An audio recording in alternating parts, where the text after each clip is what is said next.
gudoomiyaha hay'adda dhowrista tayada qaranka Jamhuuriyadda Soomaaliland Mukhtaar Maxamed Cali oo uu helinayaan qaar ka mid ah agaasimo waaxidada iyo sidoo kale howlwadeennada kala duwan ee hay'adda dhowrista tayada Soomaaliland ayaa waxa ay kormeer la xiriira agabyada iyo alaabaha kala duwan waxa ay ku soo mareen warshada soo saarta dhinaca shaambooyada iyo sidoo kale agabyada wax lagu nadiifiyo iyo madaarka Cigaal International Airport gudoomiyaha iyo sidoo kale howlwadeennada hay'adda dhowrista tayada Soomaaliland ayaa kormeerkooda ka bilaabay warshada Ahlan oo warshad soo saarta shaambooyada iyo sidoo kale agabyada kale wax lagu nadiifiyo waxaana ay halkaasi kula kulmeen maamulka shirkadda Ahlan kormeer kadib waxa halkaasi hadal ka jeediyay gudoomiyaha shirkadda Ahlan oo ka warbixiyay kormeerkan ay hay'adda dhowrista tayada Soomaaliland ugu timid isagoo sheegay يعني مركي كوباد هاين ay hay'adda dhowrista tayada Soomaaliland ay u timaado anigoo ah gudoomiyaha shirkadda Ahlan Superclean waxaan halkan maanta ku kulannay oo noogu soo booqday qoladii tayada macluumaadka aanu halkan ku hayno aanu ugu gudbinay sidii arrimuhu ay si fiican isku dubadhicin lahaayeen maamulkii iyo shaqaalihii intuba way noo yimaadeen si wanaagsan baan u soo dhaweynay wixii halkayga qaabilsanaa arrimihii halkayga qaabilsanaana waan u gudbinay alaabahan soo saarna waxa kamid ah alaabaha nadaafadda ay u badan yihiin waxa kamid ah shaambooga dharka lagu maydho glass cleanerta flashta toilet bowl cleanerta iyo jafeelka marka alaabteedu tayadeedu aad u sareysa waxa weeyaan standardka matqana international standardka taasoo aqoon aad aan u leenahay gudoomiyaha hay'adda dhowrista tayada qaranka Soomaaliland Mukhtaar Maxamed Cali ayaa isaguna ka warbixiyay kormeerkan ay ku tageen shirkadda Ahlan maanta waxaan nimid kormeerkaygii anigu waxaan u socday kormeeroon inaan kormeero waaxda baadhista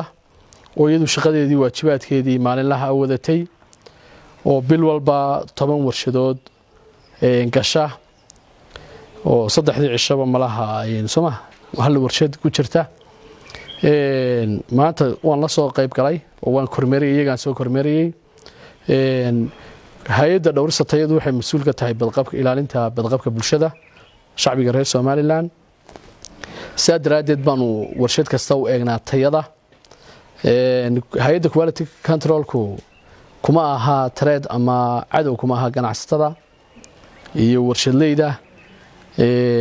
iyo cid kasta oo dalka maal gashanaysa laakiin waxaan u nahay waxa weeyaan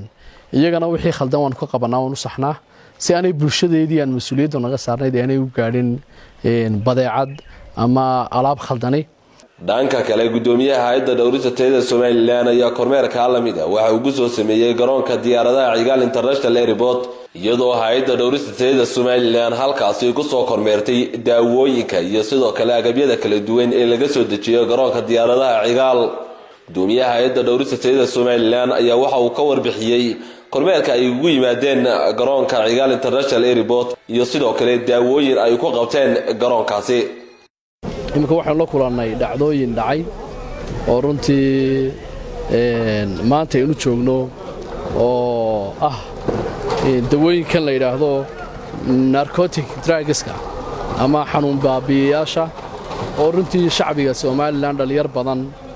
maanta aafeeyay dhibaatana ku keena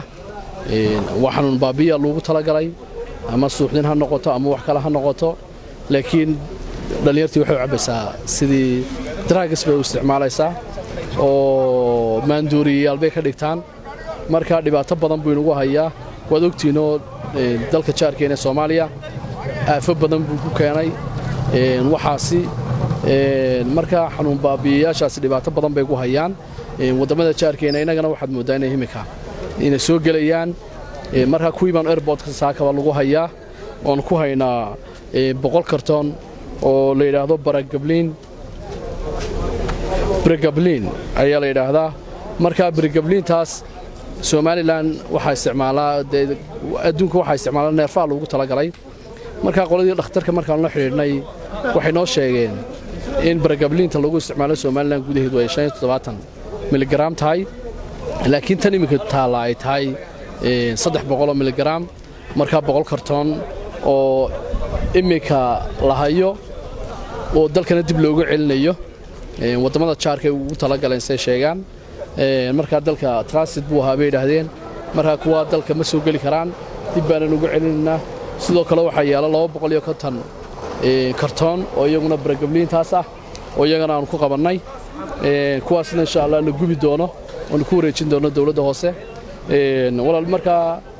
dalkeenu wuxuu u baahan yahay in aad dhalinyarta uga wada ilaalino wasaaradda caafimaadka runtii ayaanu ka soo wada saari doonaa liis aanu ballansanahay wada hadalnay marka waxyaabaha xanuun baabiyayaasha oo dhan liisan baan u samayn doonaa liisankaas waxa lagu siin doonaa un cid gaar ah inay keento sidoo kale cid gaar inay iibiso in meherad kasta laga helo maaha dawooyinkan khatarta ah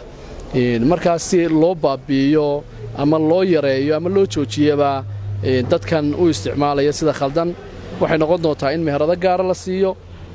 oo liisan u haysta meheradahana aan loo xisaabno quality control ahaan worksheetka ay hayaan